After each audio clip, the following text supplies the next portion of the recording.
नमस्कार,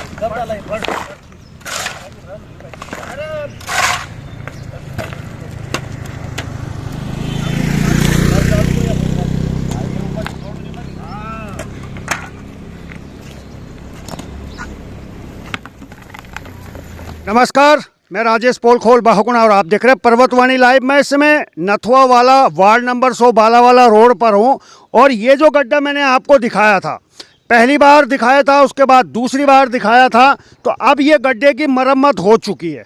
अब आप देखिए, बड़ा अच्छा है, बड़ा लेवल इसका अच्छा हुआ है। और जब मैंने दूसरा वीडियो बनाया था, तो दूसरा वीडियो बनाने के बाद कैबिनेट मंत्री सतपाल महाराज, जिनके पास में ये विभाग भी है, पीडब्ल्यूडी विभाग, उनके कार्यालय से मुझे फ़ोन आया था और उन्होंने संज्ञान मांगा था कि ये गड्ढा कहाँ पर है। तो यकीन मानिएगा, उनके संज्ञान लेने के बाद में तुरंत इस पर कार्रवाई हुई और जो ठेकेदार हैं सुरेंद्र भंडारी जी, उन्होंने इस पर काम किया है। आज सुबह ही मैंने सुरेंद्र भंडारी जी को फ़ोन किया था और उनसे पूछा है कि ये मलबा यहाँ पे पड़ा हुआ है, क्या इसको हटा सकते हैं, क्योंकि यहीं पर अगर मैं आपको बताऊं तो कुछ दिन पहले इस गड्ढे के बनने से पहले एक बड़ा एक्सीडेंट हुआ था जिसमें एक गौवंश की मृत्यु हो चुकी थी। थोड़ा कैमरामैन आगे आ जाए। तो अब ये गड्ढे के जो हालात हैं ये बिल्कुल अच्छे हो गए हैं। तो लिहाजा अब देखिए, ये जो स्पीड है गाड़ियों की, देखिए ना इनके लिए लेफ्ट ज़रूरी है ना राइट ज़रूरी है, इनके लिए स्पीड ज़रूरी है। तो यहाँ पे डिवाइडर ना होने की वजह से स्पीड बहुत ज़्यादा होती है।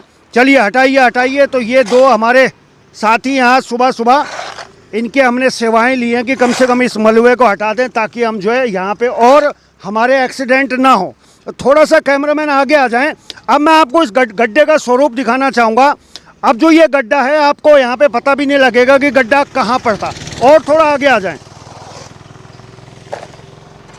ये देखिए, ये वो स्पॉट था जहाँ पे वो गड्ढा था, और गड्ढा इसलिए क्योंकि इसके नीचे पानी का गुल है।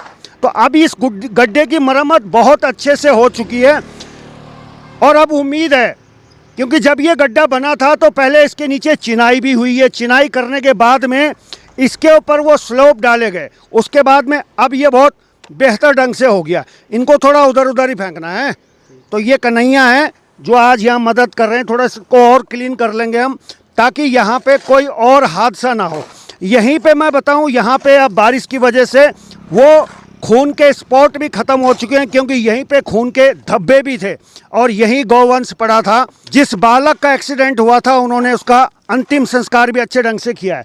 तो चलिए एक बार पुनः कैबिनेट मंत्री सतपाल महाराज और उनके कार्यालय का बहुत बहुत धन्यवाद कि उन्होंने इस छोटे से गड्ढे का संज्ञान लिया, लेकिन इस छोटे से गड्ढे ने कई हादसों को निमंत्रण दिया है और इसके कारण कई हादसे हुए हैं। तो चलिए, अगर आपके पास में भी कोई समस्या है तो सतपाल महाराज पीडब्ल्यूडी विभाग के माध्यम से एक ऐप निकाली गई है जिसमें गड्ढों से संबंधित सूचना आप अपनी उस ऐप पर दे सकते हैं। तो चलिए बने रहें।